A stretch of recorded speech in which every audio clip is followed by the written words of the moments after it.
first ever McLaren SUV is coming. Nobody's wanted to confirm it, so let me be the first. It's happening. On this show, we've nailed the Puro Sangue before it was ever released. We nailed the Rolls-Royce Spectre weeks before it even came out.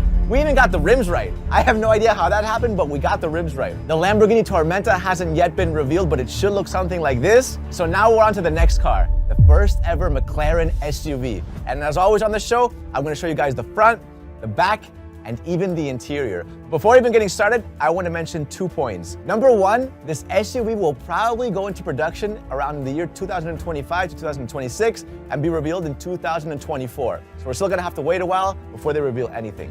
And number two, this SUV is gonna be fully electric. So not only is this gonna be McLaren's first ever SUV, but it's also gonna be the brand's first ever electric car, fully electric. So far, they've kind of dabbled into the hybrid space with the McLaren Artura, but they've never done anything fully electric. So they got a lot to work on before we see this car. The Artura is a sign of the times. Up until now, McLaren has been a combustion engine monster, focusing on making light cars with incredible gas-powered engines.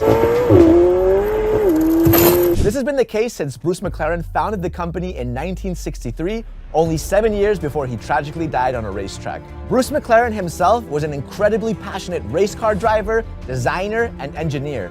He died at the super young age of 32 while testing his new McLaren M8D, a car that pretty much defines what McLaren is all about.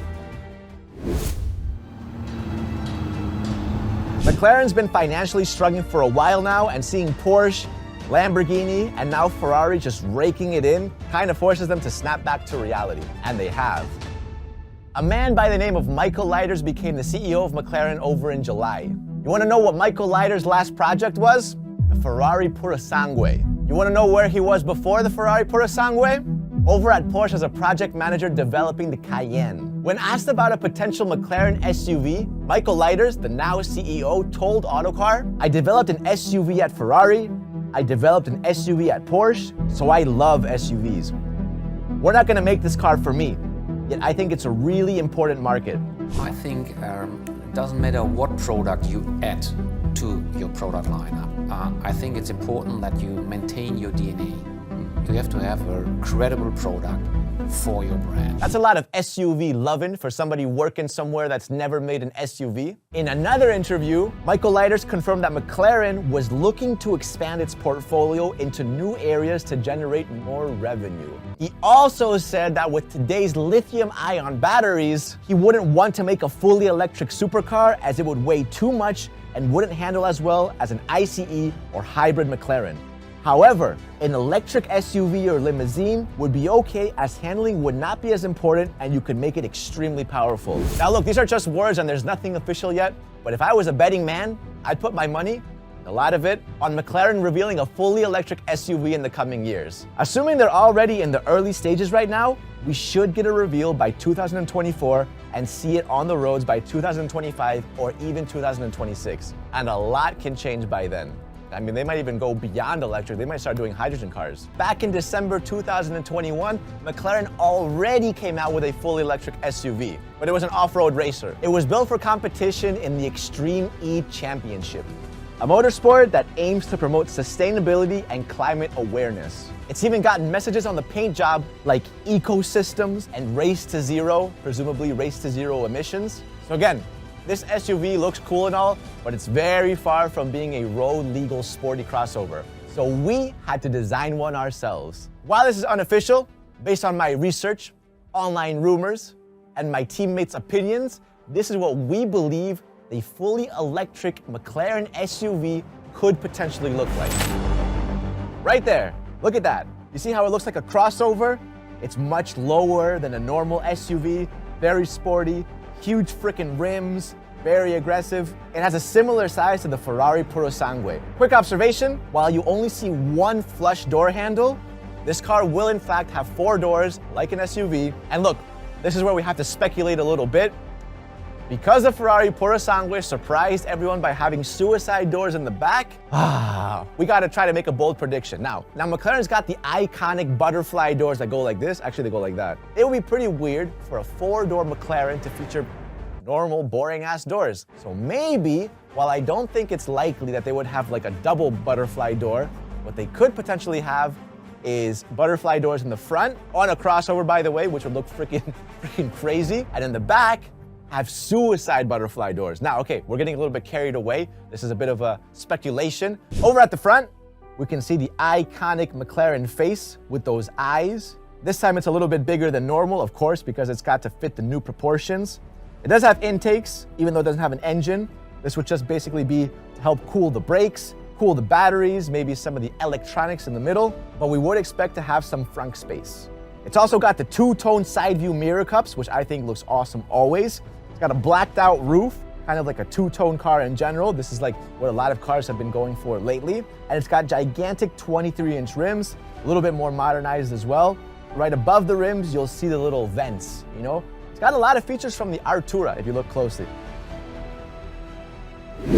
Usually what car companies do is they tend to use previous technology or looks from their previous model onto their future models. You see that a lot with like Lamborghini and stuff, right? They start to tease things, right? They never make something completely from scratch. Right now we have the Artura being McLaren's latest car, so we should expect some features from that to carry over to the upcoming SUV crossover. And lastly, rounding up to the back, it's got that kind of sloped shape to give it that super aggressive sporty look. But talking about the back, let's take a look at what the rear looks like. All right, here it is. This looks freaking sick. I mean, look at the back, man. This is just awesome. So first off, it's got the signature McLaren taillights, but this time it slides all the way end to end, cutting through the entire rear. Looks very elegant, very modern, but it's very, very clearly McLaren. It's got that McLaren design language written all over it, but it looks a bit more fresh. It's also got this little spoiler, which I think is just the right size spoiler for a car that looks like this. Obviously no exhaust pipes because it's a fully electric car. It does have a rear diffuser and a little bit of air vents just for airflow. But in general, I gotta give our team a little bit of a pat on the back because I think this car looks super realistic if you think about what this car could actually look like. That's the outside.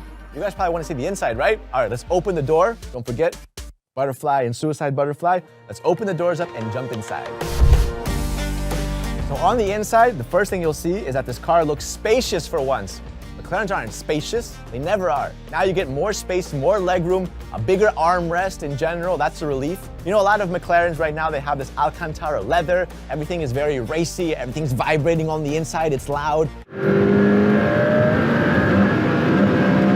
It's a real race experience, which is why people love the car so much. But this time, McLaren has to focus a little bit more on luxury and comfort. It does have some pieces from the Artura, but it also has some new features like the passenger side infotainment screen. This is something that will be more and more common. And since this car is coming out in the year 2025 or 2026, by then, I think it should be pretty established in general for most SUVs to have the passenger side infotainment screen. It just makes sense. So this will allow the driver to rip it down the streets while the passenger throws on their favorite terrible song, changes the temperature, puts your seat on heating, I don't know, different things like that, right? In terms of power, this car should produce about 750 horsepower, which is freaking insanity. But there are rumors of it going up to 850 horsepower. So this should be the closest idea to what the upcoming fully electric McLaren SUV should look like. So let me know what you guys think. What other features would you guys like to see? Let me know, like the video, subscribe to the channel, and I'll see you guys next time.